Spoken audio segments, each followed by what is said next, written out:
jumping in and trying to save yourself and getting back on the bank. And the river never stops. You got it.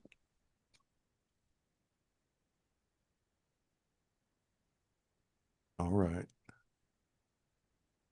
Boom.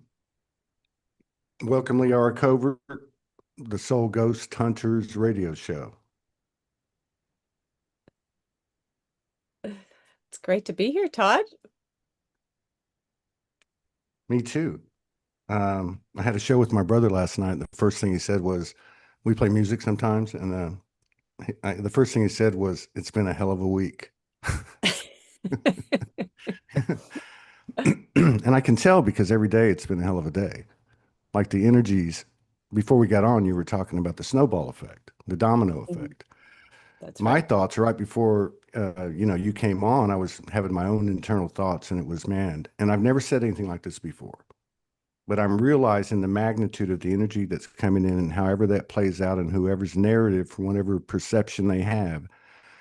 If somebody's stuck in their own stuff, you know what I mean? Like everything's externalized. They can't see themselves at all. The world is like made up of worry and strife and stress and suspicion and paranoia. We've all been there at times and worked our way out of it. But there are people on this earth by their soul's choice that are about to get walloped. I mean, it's coming in hard. We're all going to get walloped in a Mm. way.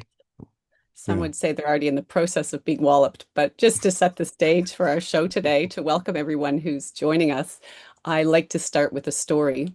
And I'd like to start with a particular Zen story today. And there's this man, and he is living relatively like a hermit in the countryside.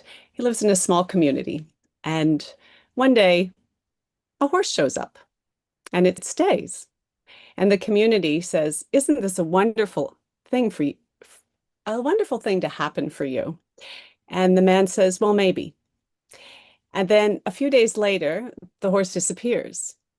And the community says to him, "Isn't that terrible?" And the man says, "Well, maybe." And a few days later, that horse comes back with many friends. And so now the whole pasture is full of wild horses. And of course, the community says, "Oh, what a wonderful thing to happen." And the older man says again, "Maybe." And then his son comes back from being away for many years. And the community says, "Oh, isn't that wonderful? A reunion." And the man says, "Well, maybe." And his son decides that he's going to break in one of the horses because he can. And so he attempts to do so and he falls off and he breaks a leg. And the community says, "Oh, isn't that terrible? What a tragedy. A young man. How could that happen to him?" And his father says, "Well, maybe." And a few days later, a group of army officers come to the door and they're recruiting. They want to take one member of each family off to war. And the man is too old and the young man has a broken leg. So in their household, they are not able to contribute anyone to the army. And so the man, looking back, reflects on all these different things and simply smiles. And to me, it's just a reminder that regardless of what's happening in our lives, there are these ebbs and flows. Things come and go, situations are constantly changing. And if we attach to any particular outcome, then we tend to find that we allow our happiness to be wrapped up in the external. And it's a wonderful message to keep in mind as we go through some of the films that we want to look at today, especially Eyes Wide Shut, like we began last week, because there are so many different themes that can take us into dark and scary places. But when we're able to detach and see things with a grain of salt, then you're able to see things more neutrally, more objectively, and you can see a message rather than getting emotional and wrapped up in it. Yeah. I was just having that conversation just not an hour ago. And I was saying, it's making sense to me right now. There'll be more ease and grace if we start to operate from that, what we call 5D or multidimensionality, and actually apply it in every conscious moment. So we're actually working with energy, as you said, the symbology of it, what you're being shown, what you're being reflected, what's really going on in the energetic field, and getting out of that story. And so if you go back to that story, I've heard it before and I love that story. um, is, the way I see the father is, you don't, I think, there's a term for it, wotifka or something like that. It goes back to the indigenous wotifka or something like that. And it's where you start to express and direct, and really project into the field the worry, the strife, the paranoia, you know what I mean? The suspicion, the distrust, this kind of negative energy. And the indigenous evidently had a system for this. They called it by name. They had a certain protocol for it, if I remember correctly. So that's kind of what I see with the father. He's not kicking the football down the field. He's just seeing where it's being kicked, and he's in kind of a balance with it. And of course, the irony, of the story is that, because I remember hearing it before, and they talked about there was a great war, and many of the generational sons died, and it was like this not massacre, but there was a lot of loss, and yet his son lived. Precisely. So there's Yeah, always a blessing in every moment, in every situation. And there's also that phrase, you can see the glass half full, half empty, or some people will say, what the hell is that? They won't necessarily go to the extreme positive or negative. But when you remain neutral and you recognize there's value in seeing both sides and you can gain wisdom from everything, then mm, you're able to see things from a place of groundedness. yeah, yeah. And I feel like what's been going on for all of us, and maybe the reference I made earlier about some people, and I'm not saying that to make light of it, because I respect it's a choice of their soul and we're all in the same space. It just doesn't look that way. But I feel like one thing that's becoming more obvious to everyone is their own neurosis, that which we were just talking about, or that part of us that's unconscious, or however you want to talk about it, because maybe we can see it good because we've been able to see it in ourselves or whatever the case is. But still, it's getting really loud when it's only that voice talking. It makes it real hard for the higher self soul to actually go into the driver's seat if the strife and that whole type of band of frequencies is in the field. It's like you're skittish all the time. Mm. So I think it's getting loud, that self reflection. So, and speaking of that, Eyes Wide Shut, that sounds pretty apropos. I don't know what you have planned with that, or if that was the first movie you were going to bring up, but it seems like it might be. Well, we said last week that it seemed like Pandora's box that we opened at the end of the show because there's so many things we could unpack from that film. And again, we've had listeners and viewers inquiring about it. We've had more than one suggestion from people to take a look at it more deeper, or take a look at it on a deeper level. Um, for me, when we look at ghosts as the context of this show, and you look at a movie like Eyes Wide Shut, which was, of course, 1999, Stanley Kubrick's last film before he left this plane, and it had Nicole Kidman and Tom Cruise as the main characters. And when we look at ghosts, I sort of see it as a combination of recurrent anxieties. So it's really echoing what's going on in society. It's sort of the presence of layers of hidden meaning, of things that stand out as symbols that invite us to decode them, to get in touch with ourselves. And in the movie, Kubrick uses a lot of symbols and occult imagery, from masks and rituals to other events that draw our attention to mysteries and taboos, places that sometimes people don't necessarily want to go. And uh, another thing that, of course, stands out is the idea of sort of Bill, who is Tom Cruise's character. He sort of feels like he's being followed. There's a dreamlike atmosphere of the movie. And so he feels like he's not alone. And when people refer to ghosts, they're often referring to some sort of presence. And it just seems ominous in many cases in that movie, but we don't have to see it that way. We can see it on many different levels. So I'm sure you have a few things you'd like to bring up, and we can explore this movie in a bit of depth before exploring some others if we have time today. Was that a leading question or what? Um, Oh, yes, most definitely. well, yeah, this is what I was talking about with the conversation I just had. Mm, And, uh, you know, okay, so if I'm operating from that which I was trying to speak of, which I feel we can relate to, we may not be able to explain it, but you can feel that field. You can feel mm, the imperviousness that it has or that it's becoming from the lower, you might say the old paradigm or whatever, which is really also coming into the awareness that it's us. We can make this choice. As weird as it seems, and it's atypical of a proper action and conventional action in the world, you do it. And we've been doing it, but now it's taken on this greater impact. So as far as that goes, if I'm looking at things like that, instead of looking at the human superficial, linear, old codependent bullshit exchange, and that's to say it with the highest reverence, I shouldn't have said that, but looking at it from this higher vantage point. So eyes wide shut, you know, I mean, think of all just that says by itself to go into spaces you don't want to look at.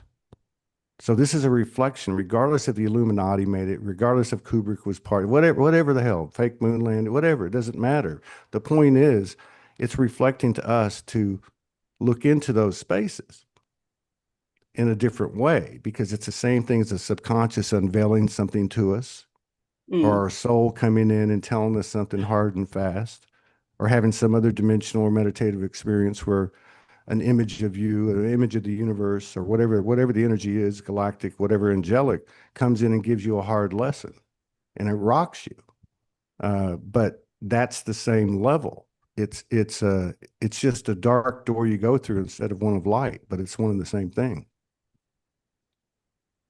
Yes, definitely. And to me, one of the interesting angles to take with this film, when you talk about going places we don't want to go, it makes reference to child trafficking, it makes references to rituals in society, sexual rituals, sexual slavery on many different levels, as well as simply the idea of hegemony.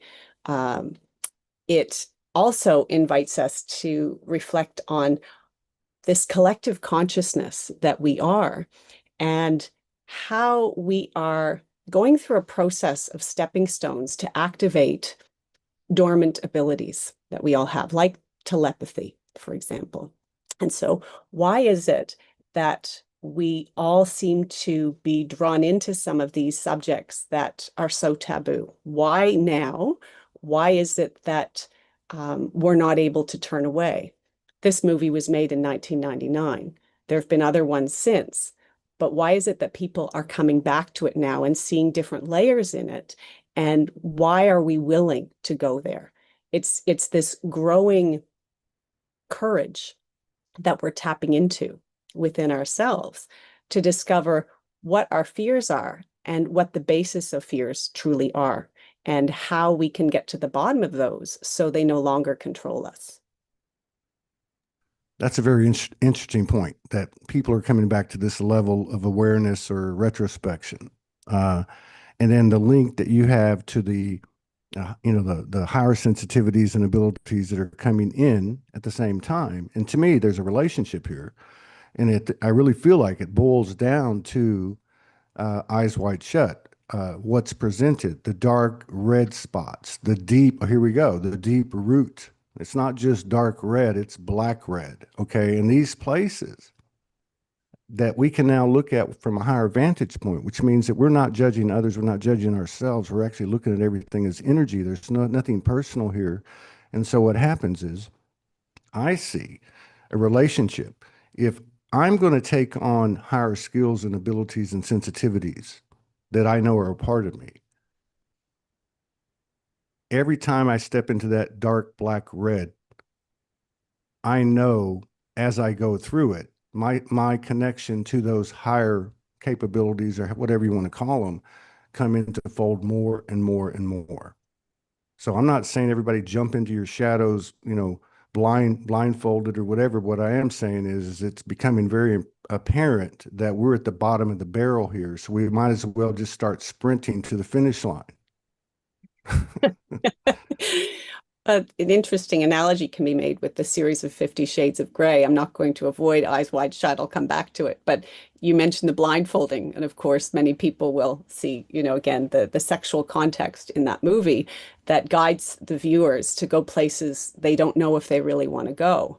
And yet we do. And why is it that 50 Shades of Grey has sold over 100 million copies and it's one of the best-selling books? And there are reasons for that. People don't want to go there, and yet they do. And going back to Eyes Wide Shut, one of the fundamental focus of the movie is infidelity in married life, for example, which is something in many cultures that is viewed very negatively. And there are other activities in the movie that are portrayed. And again, it's inviting us to go deeper into our negativity as if feeling our way through discomfort is preparing us to catapult into these abilities that we're talking about, these dormant capacities we have that we haven't brought online. But in order to be able to activate those and effectively use them, we also have to be able to feel our way through those things that still have a charge in our field. And if there are situations that we've experienced, as in trauma, then these movies are actually therapeutic in the way that they guide us to revisit some of those difficult places so that we can move through it rather than allow it to control us any longer. Man, that's some deep stuff. Yeah, I'm with you because the level of trauma is the level of trauma. This is one difference, let's say, from the higher vantage point or from this expanded vantage point, this new consciousness, this new earth field of experience. Um, I can look at, like what you just said. It's come down to literally a moment by moment thing. We're beginning to share it. It's it's not something you can say we need to do this and we need to do that. No, you just start engaging it. Um, and the information, like in an explanation like you just gave, is so multidimensional.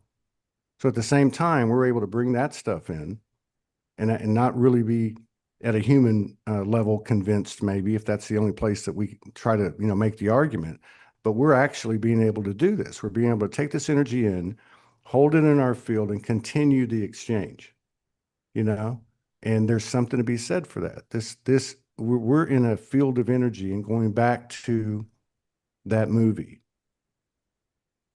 I mean, none of us have a problem running to the light.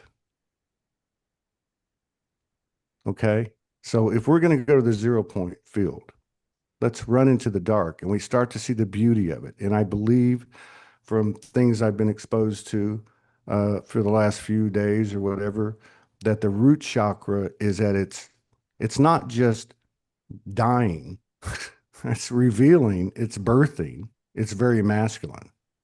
It's Mm. fucking huge, actually.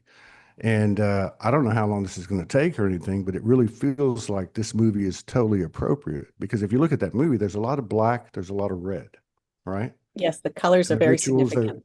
yeah. And you have the irony of everything.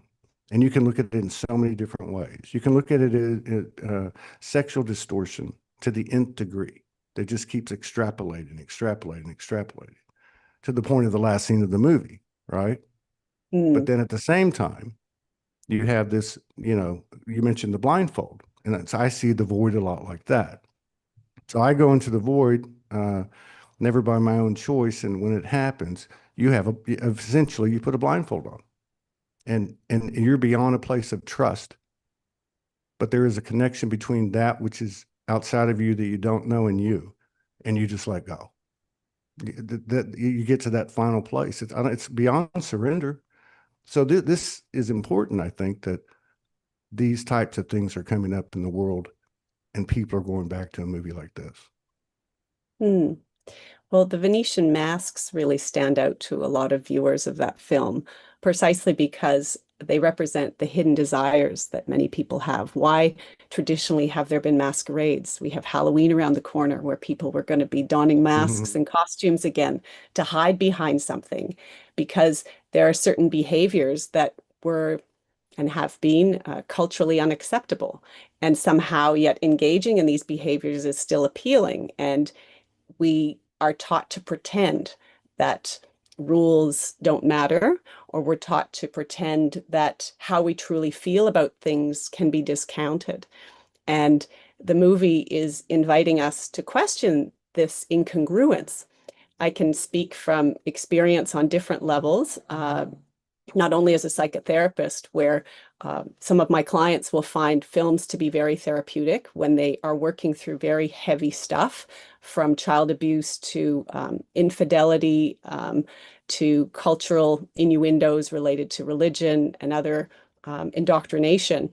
They're able to work through their own stuff a lot easier when they can live vicariously through someone else in a film or a book. And they also are able to find their voice. Because so often in society, we have conditionings, regardless of our culture, conditionings that dictate to us what is acceptable behavior in what environment, with whom, and when. And a movie like Eyes Wide Shut sets up rituals where characters are cloaked, they're wearing masks, they're engaged in behaviors which are on the fringes, are not socially acceptable for the public, and it's taking place in an environment behind closed gates. There are all of these forbidden elements that are highlighted as if to suggest these things are going on all the time, even when we think they're not. And yet, what are we doing within ourselves?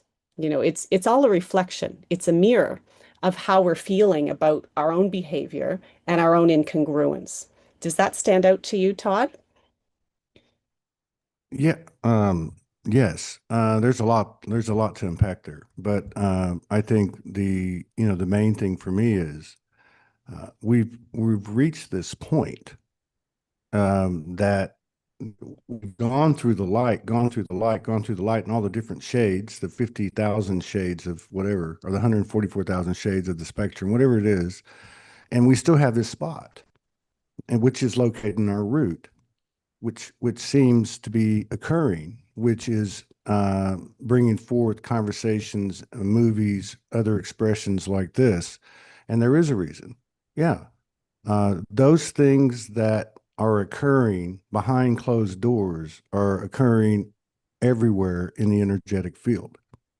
So we're opening up every fucking door to the last one in all of us. And as we do that, we're going to see the depth of uh, our unconsciousness or the programming or whatever you want to call it. We're going to see it, and it's all of it, and it's going to come out. It's not a matter of it needs to come out or has to come out. It's going to come out. This is a universal correction. It's a realignment. It's a balancing. It's a moment in time or whatever the case is. And it's all coming out. So we can't get to that new level of light unless we go through the rosy, dark, black, red, last bit parts of the root.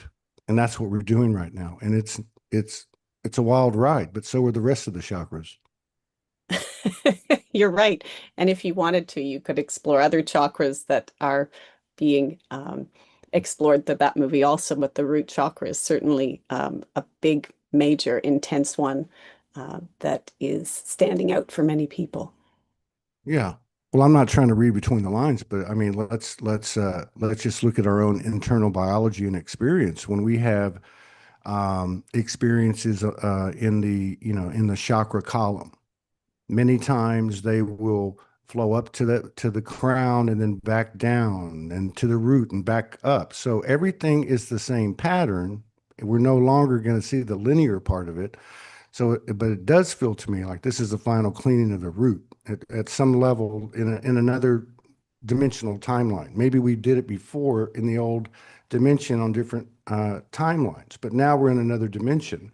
So it only makes sense to me that from there, it is going to go into the sacral and creativity and that type of power and energy that has been mostly distorted more than any other thing in this experience in this last whatever years or incarnations is going to be exploded wide open. But in order to get there, those last doors are the dark, rosy red, black doors, and it's a richness of code and wisdom and opportunity.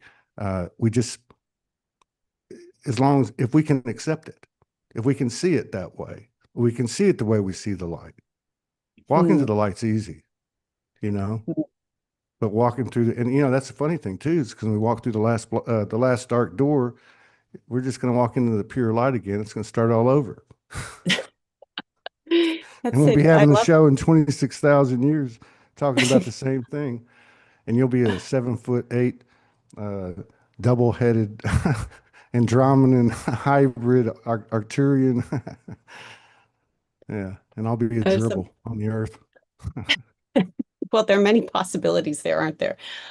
One of the things that I find really stands out and is worth mentioning and building on based on what you say is the fact that those things that trigger us or evoke discomfort are simply distorted ways of seeing energy. And if something draws our attention to it, then it is inviting us to heal something or to work through an energy blockage of some kind. And energy blockages for some people take the form of a fear. And if we are in the process of shifting into the optimum version of ourselves, then these are the very things that require our attention so that we can move forward. And images or symbols don't have any meaning until we give it to them.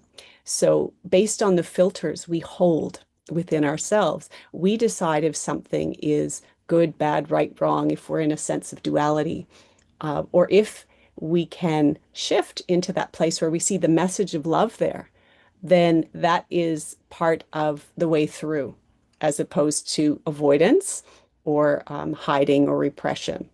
And you can reframe everything as energy, and whether it's flowing fluidly, seamlessly through you or not.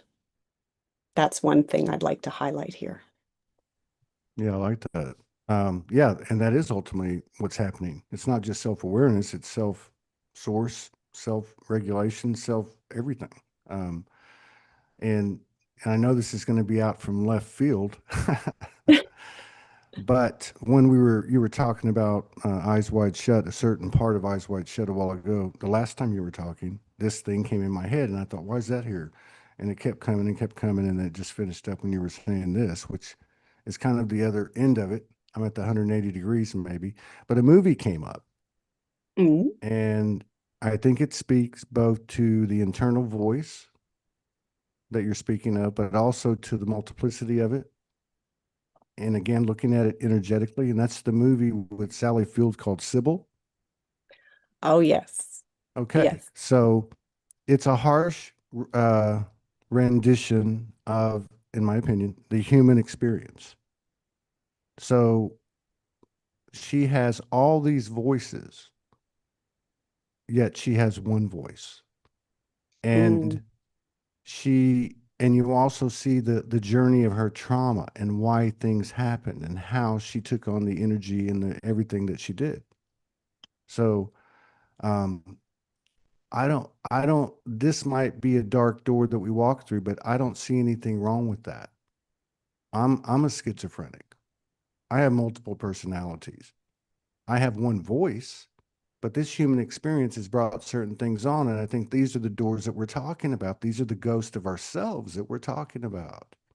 That's what this is. It's not Mm. anything outside of us. It is literally the you mentioned the mask, which I think are fascinating. I forget what you call them. But yeah, think of it that way. Think of you with this expression. Think of you with that expression.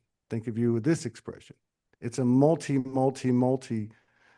you know, interdimensional thing, and it's all your faces. And Mm, they're all okay, you know, you know what I mean? They're all okay. And this is the point we're getting to. And I think, to remove the masks that keep us from, okay, to remove the masks, and we're no longer pretentious. We're no longer self-conscious. We're just being ourselves. And I think that's what you ended up with there, was where you were saying when it all feels right, just like a clean chakra channel. So if the root's getting pounded out, the energy is about to go through the roof.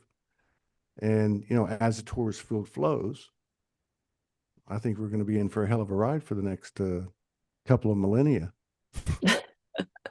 some would say they've been on one hell of a ride for a very long time already. It'll just take a different turn or a new direction. Uh, I love how you mentioned Sybil as another film that's relevant to this discussion today.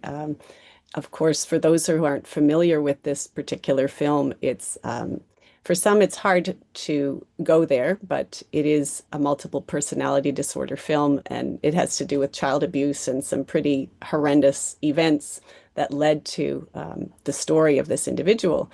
But it's also very valid to point out to people that it's a metaphor. It's a metaphor for the soul retrievals that we are each going through in our own unique ways. And there are doors we have been afraid to open, to explore, to get to the bottom of.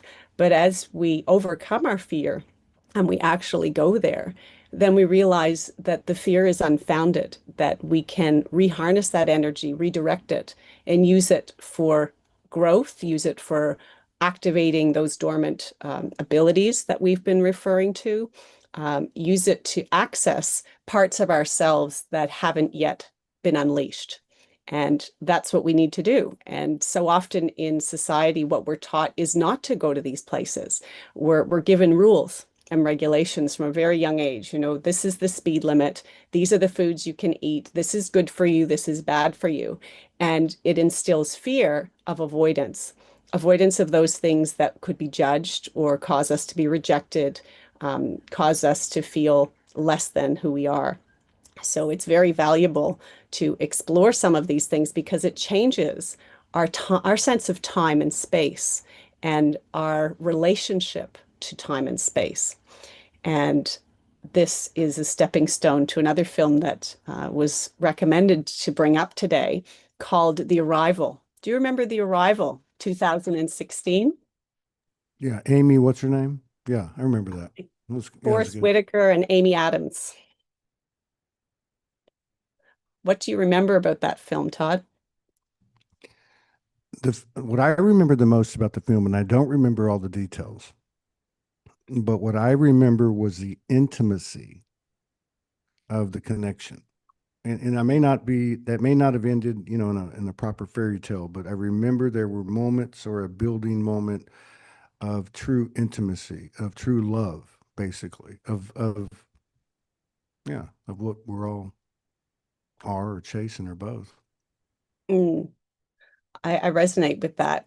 There are aspects of this film experience that are very difficult to put into words.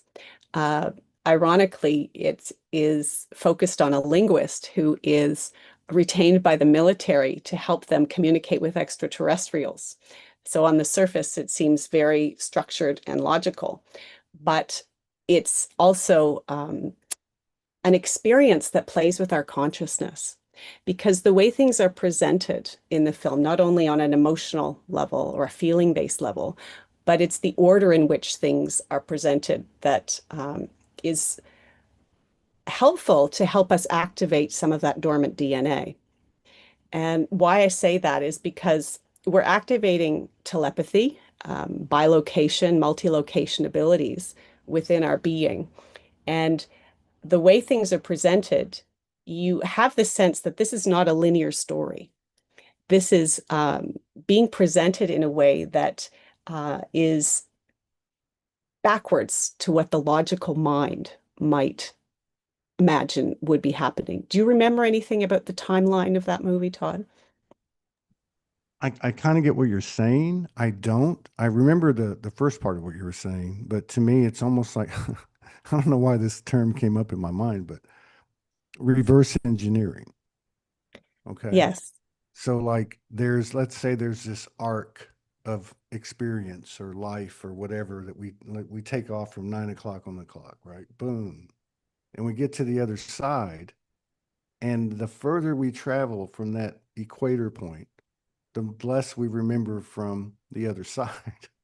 So Mm, basically, we're re-engineering ourselves to get back to where we were so we can re-engineer ourselves to get back to where we were. That's what exactly. comes It into does mind. seem a little confusing, doesn't it, to the logical mind? Well, a circle. I mean, a sphere is a sphere, a circle is a circle. I know when I reawoke, I was shown this whole, what do they call it? Geomantic construction. I guess like a flower of life thing. And every sphere had its own space, but at the same time, they could come in like a Vesica Pisces to whatever degree they wanted to, right? I mean, so you could have this huge experience, and this is how it was all working. So to Mm. me, if that's what's contained in the original circle, then yeah, we're running around in circles, Yes, well, like there's the this dog point of, chasing its. yeah, the Uh, dog chasing its tail, right? Um, there is this point in the movie where the protagonist is talking about her impression of what memory is. And she thinks that she's beginning at the beginning of the story, but then she comes to realize that isn't what's happening at all. She recognizes that we're only partly bound by time, and that's in the mind. And it's actually offering one view is it's a clairvoyant perspective of the future, talking backwards. And depending on how you relate to time and how you relate to the sequence of events in this film, it's certainly worth watching more than once because you are introduced to a situation that you might relate to in day-to-day life where you think things are going to happen in a certain order. You know, you get up, you eat your breakfast, you have a certain routine in the morning, whatever you're taught to do. Maybe you go to work or you do some physical activity, and you assume that one thing will lead to another. Whereas this movie throws all of that to the wind and invites you to contemplate the possibility that life as you know it is not what you think and that there's a lot more going on here in terms of perspectives that we don't allow ourselves to see in the beginning. We assume it's a linear, a single-minded, well, it is a single-minded perspective, but it's one person's experience. And we forget that there are multiple perspectives. And the movie, the way it presents things, is it really offers food for reflection. yeah. So I see that big circle and all those domes in the middle, and that's all that you're talking about, all these different experiences, and um, it's and then the whole idea of it coming back, like you were saying, like having to get to this point, to go further over here, you lose this. You're always gaining something, and so what you're actually activating or birthing or seeding is being deactivated or whatever, neutralized or zero. I don't know. But that's just the way it works. Now, what does that mean? Can we maintain ourselves in I don't know, what do you want to say? A 0 point harmonious balance with each tick of the clock, so to speak? I mean, I don't look at that literally. I look at it energetically, and I feel that is kind of the rules of the road that are coming into a more obvious nature to us, right?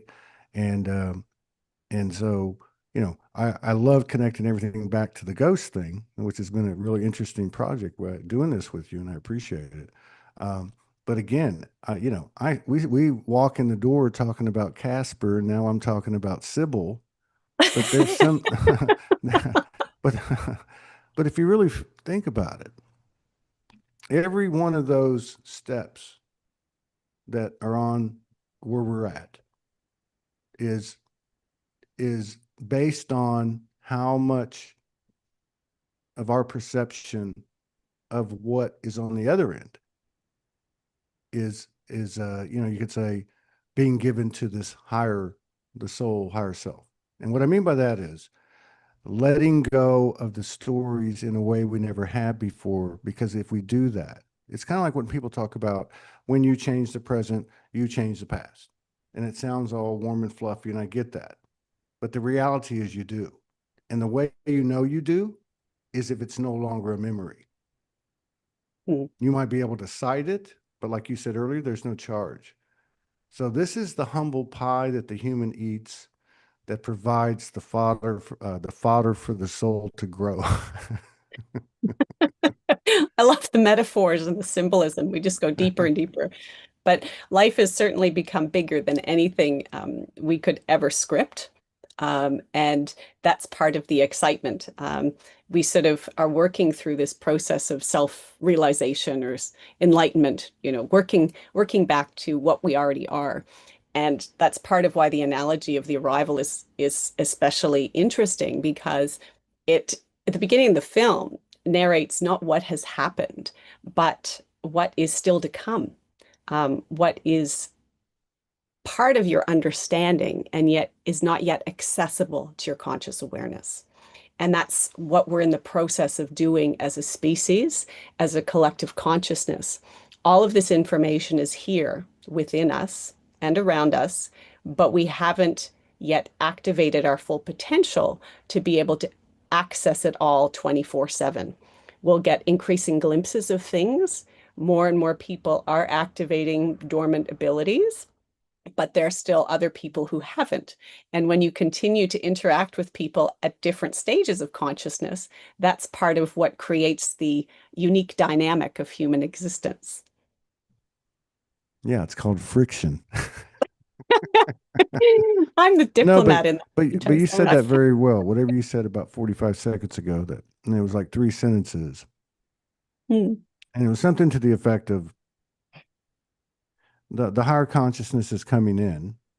We're not necessarily fully aware of it.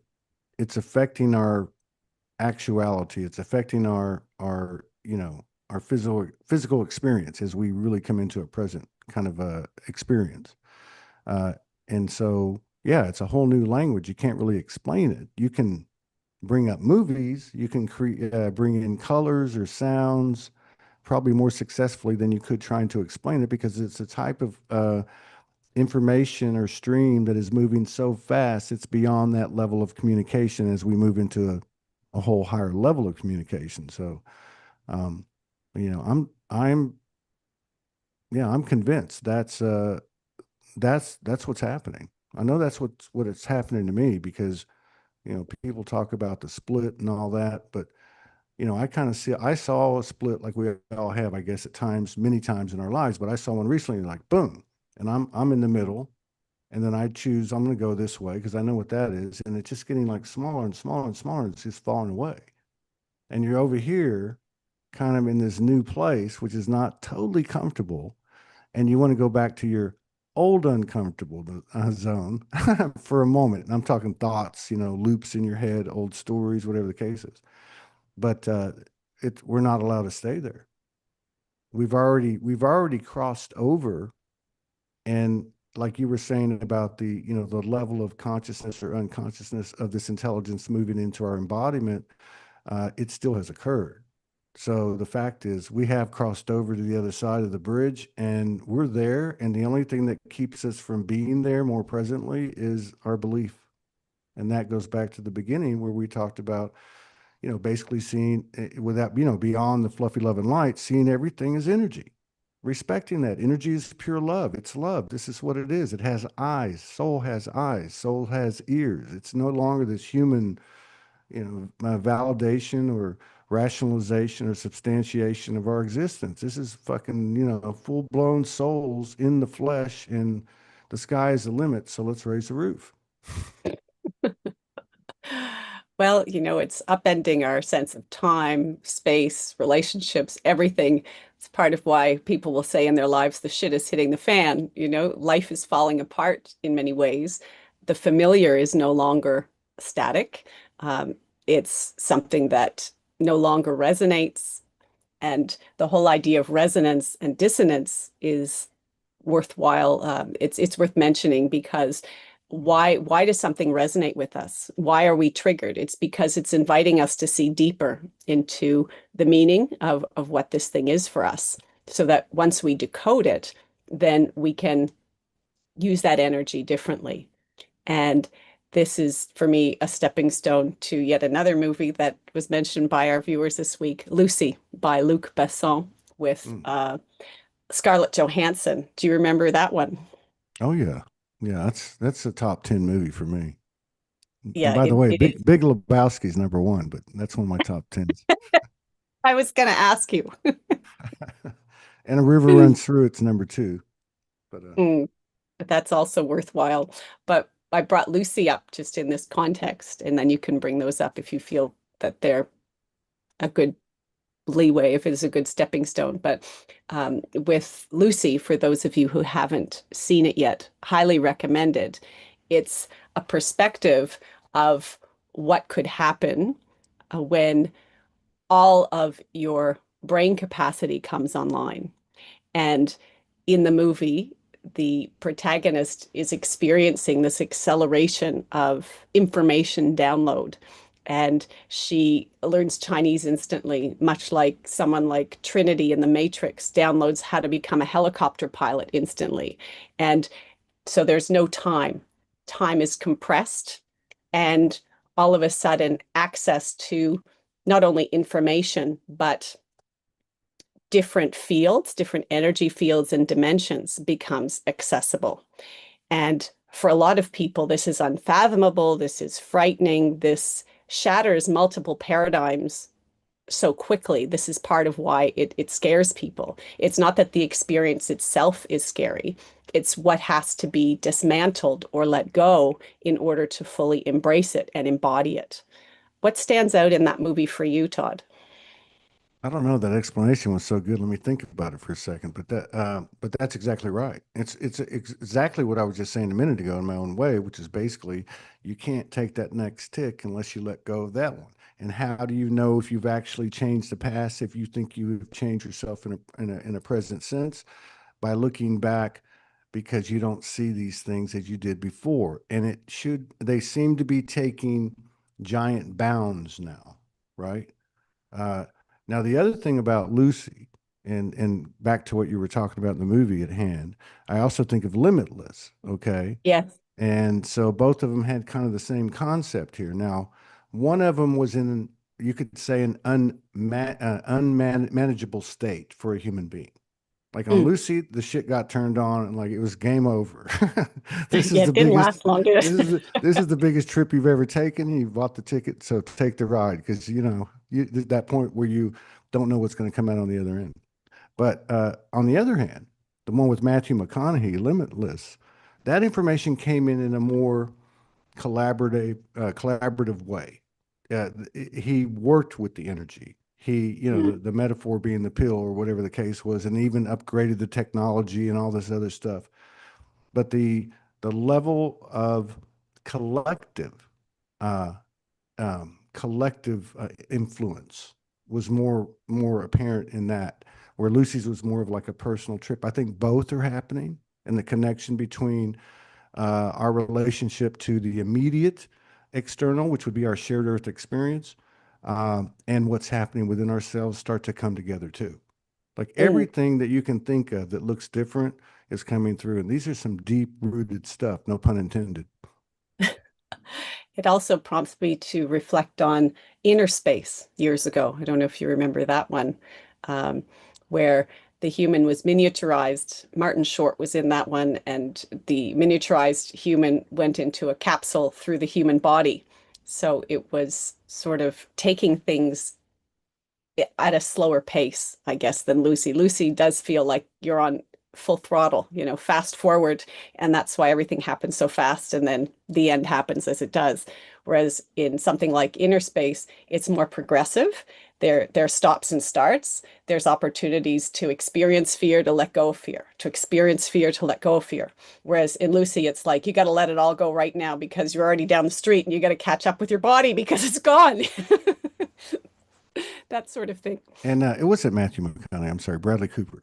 And in Ah, that movie, it's kind of in the middle because the human was like white knuckles, like I'm gonna fucking die, you know. But at the same time, there was this connection that was occurring that was overriding that. And so that's kind of what I'm saying is like, you mm, go from Lucy, even though the other ones we talked to, but if you start to individualize it, there is this connection that is also coming into play that's not fluffy love and light, that, you know, you're feeling the outer ends of your field as much as the core of your field. So the core of your field, say, metaphorically, is the human. The human is not going to leave the room here. The human's on point. So that letting go and letting it go in the cells and the atoms and the muscles of our body, they talk about the fascia and all that stuff.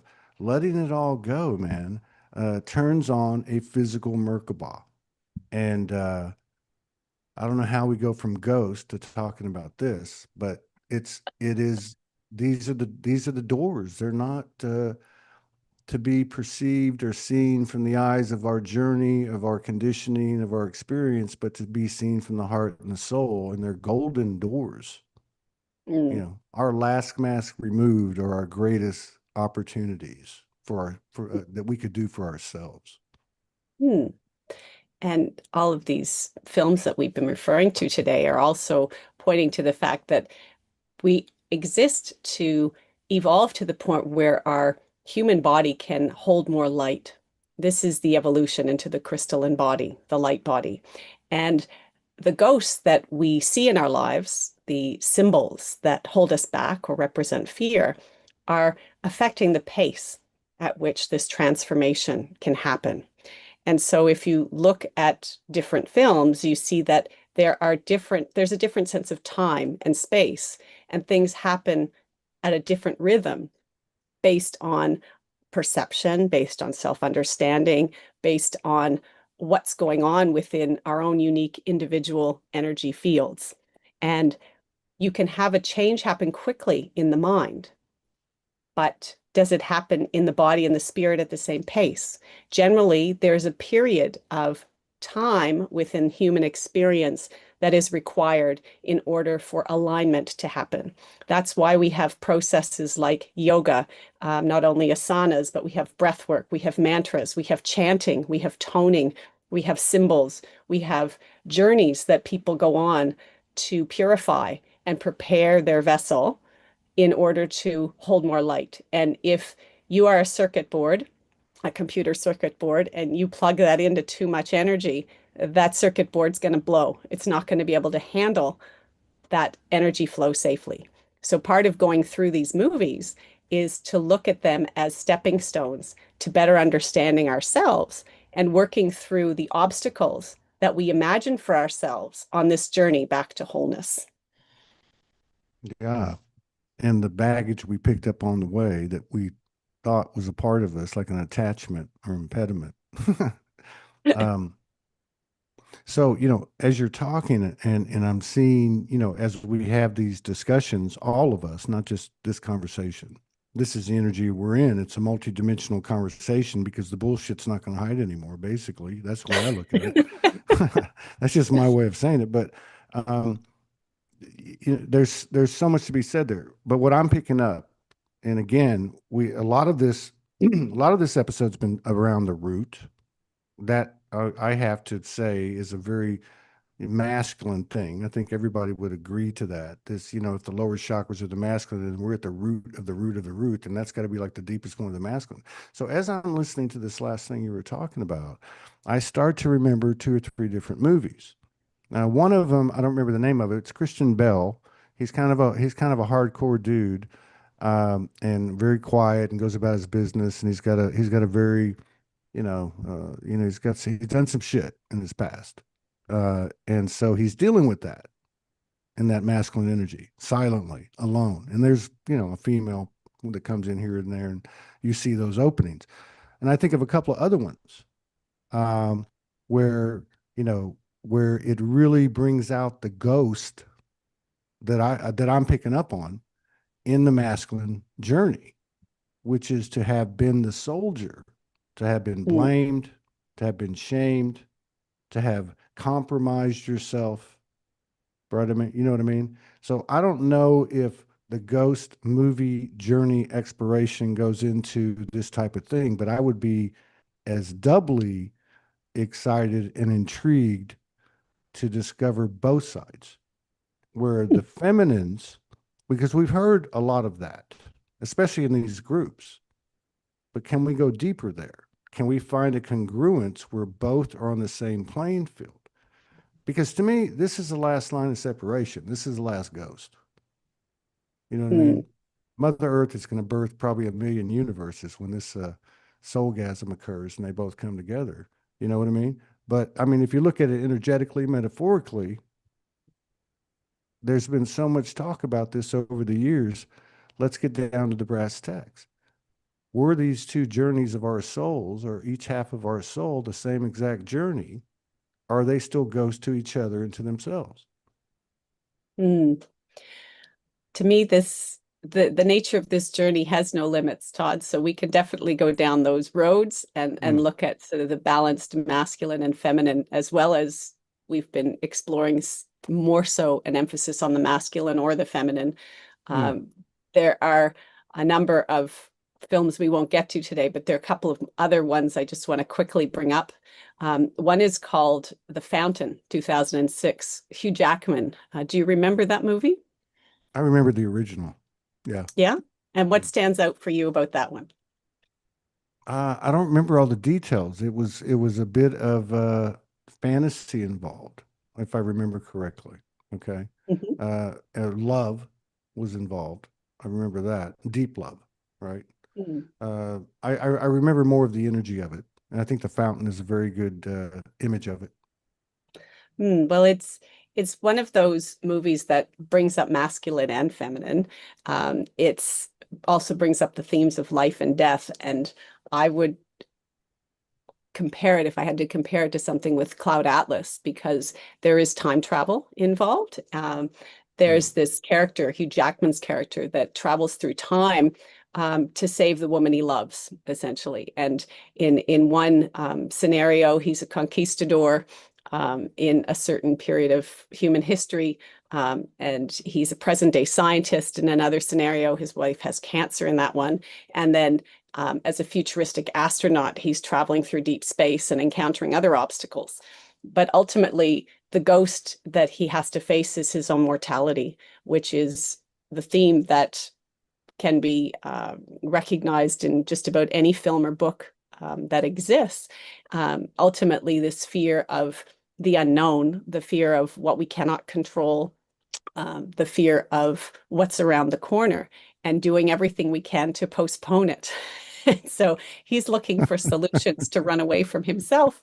And that is what so many humans are taught to do when they're unconscious. But from the moment mm. we wake up and we realize we are everything that we're seeking and that everything that we require is closer than we think, then the journey, the context, and the perspective shift, don't they? Yeah. Yeah. And by force or by flow, I feel like we're getting to a point where the last ring of doors, before you walk into the great room. And these doors, well, these doors You think to there's a me, I great mean, room? it's one thing to do it with other people. For years, I used to pull people up on Facebook, back in, I'm talking 2017, 18. Every morning as part of my ritual, I'd pull them up if I got a problem with them. Like they wrote me a bad message or whatever the case was. And are you still there? I'm still here. Oh yeah. And so I would look at them and just, equalize to the best of my ability. This is a Mm, routine, like a 10-minute routine, right? Part of my day. But it's another thing to do it with yourself.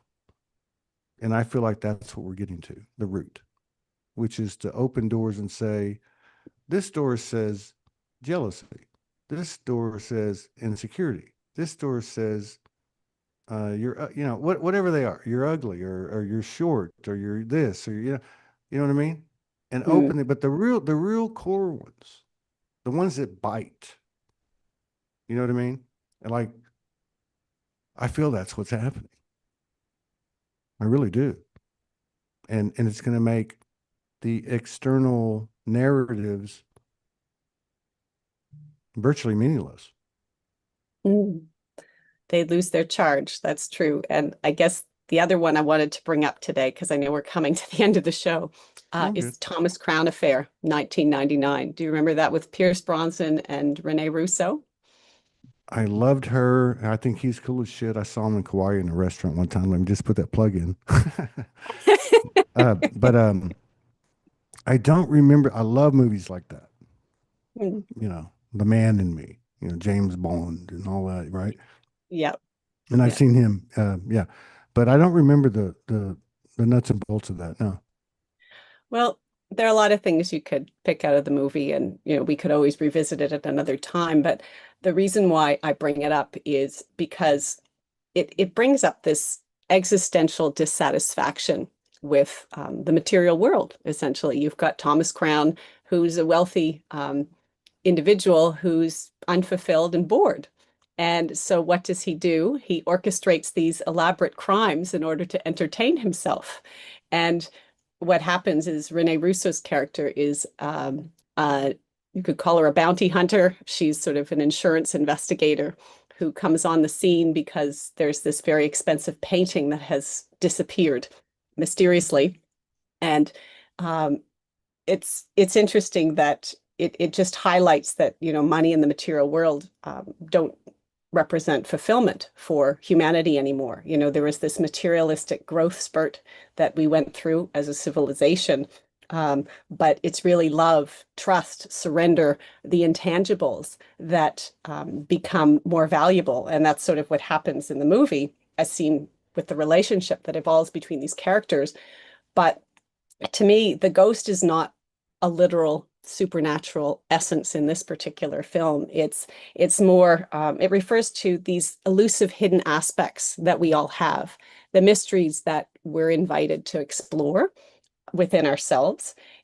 In the movie, it's the main characters, but they're always a stepping stone or a pointer to our own journey. And to me, the mystery and complexity of ourselves as human beings is quite complex. And although there are some wonderful scenes of exotic places and romance and sex and things like that in the movie as well, it really, on a level of human growth, growth of consciousness, can be seen very differently. And I know myself, I had seen it years ago and I revisited it. And like any book or movie, you can revisit it at different stages of life, and your experience and your energy allow you to experience it differently. So to me, we're invited to understand the ghosts within ourselves in order to grow and expand, activate those dormant energies and abilities that we've been exploring on this show, and also remove our masks, the masks that we explored in Eyes Wide Shut, that are in 50 Shades of Grey, whatever they symbolize in one context, a sexual context, for example, they also have a metaphorical context because we're not allowing ourselves to see certain things. And in doing that, we're preventing ourselves from growing. So we need to look at those things we fear. We need to explore them, bring them to the surface so that we can transcend them and move beyond them. Damn, that was a hell of an outro. Had to get that one in. I got to say though, I have not seen that movie, but as you Highly described it, recommended. yeah, I'm gonna watch it, and I don't watch movies, but I'm gonna have to watch it now because, for me, as you described him, that describes me as a soul, right? Like if I had to put it like the humans there, I get bored, not Mm, with not with the experience of life, but with this sitting around taking all this information in. Why is what's this going is to going happen? on? How's that going on? Um, and so, but yeah, at a soul level, and really, I'm probably speaking for every soul, is that you push the envelope. Like, Mm, why would you take these extreme measures of genius, and creativity, regardless, based on the paradigm that you're living in and the possible consequences if you get caught.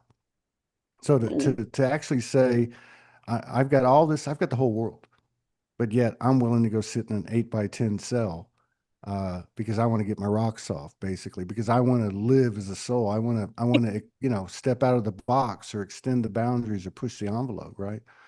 God, how did that come up in a ghost series? But yeah, again, it's another thing. We're talking about the ghost kind of behind us, part of the show, or even in our journey. Our past traumas, our past perceptions of ourselves, our past roles that we took on, etc. But Thomas Crown Affair is the doors that are on that other side. Well, go through this door. Go through this door. Let go of those old rules and regulations. You know what I mean? Those lawless laws or whatever those parameters are that have been set up. This is what it's about. Mm. I mean, this is really it. And we can do this moment by moment just by the little subtle things that we do and the choices that we make. It's no longer an extensive examination of how it works. It's more of a gut thing, an intuitive thing. And I would say that's one of the benefits, like you were talking earlier, of the higher sensitivities and skills and abilities coming in as we discover the ghosts that we are, the many, many multidimensional facets and schizophrenic and multiple personality ghosts that we are, both, within ourselves and, in our external experiences, which are infinite. Mm. Oh, that was a hell of a ride. It's 8:08 on my computer. I guess we've just been rolling along, and I know that this could keep going, but we need to save something for next week, and we Yeah, I want to think so. invite our listeners and our viewers to keep sharing the feedback, keep giving us the suggestions because we love them, and we love the way this program is unfolding in a way that helps us to bridge the sense of past, present, and future. And like the Arrival movie guides us to see, this is a clairvoyant kind of experience we're having. Mm, It's mm. a future version of ourselves is watching itself through its memories. And so as we go through these different films and texts and your feedback as listeners and viewers, we're putting the pieces of the puzzle together so that we can catapult ourselves into new realities. Thanks for Wow. being with us. Wow. That's a whole nother stream right there. It's like we're assisting, we think the galactics are, so to speak, facilitating us in our transformation, but based on what you just said, we're actually facilitating our future selves shadow work. We've got our They're hands help in all the they're pies, helping Tom. it. They're asking us to chase new ghosts, and we're trying to help them with their old ghosts. Yeah. It's really cool. I enjoyed it. Peace out. Good morning or Thanks. afternoon to Australia. Okay, take care. I'll see you next. Thanks. Bye. Okay, thank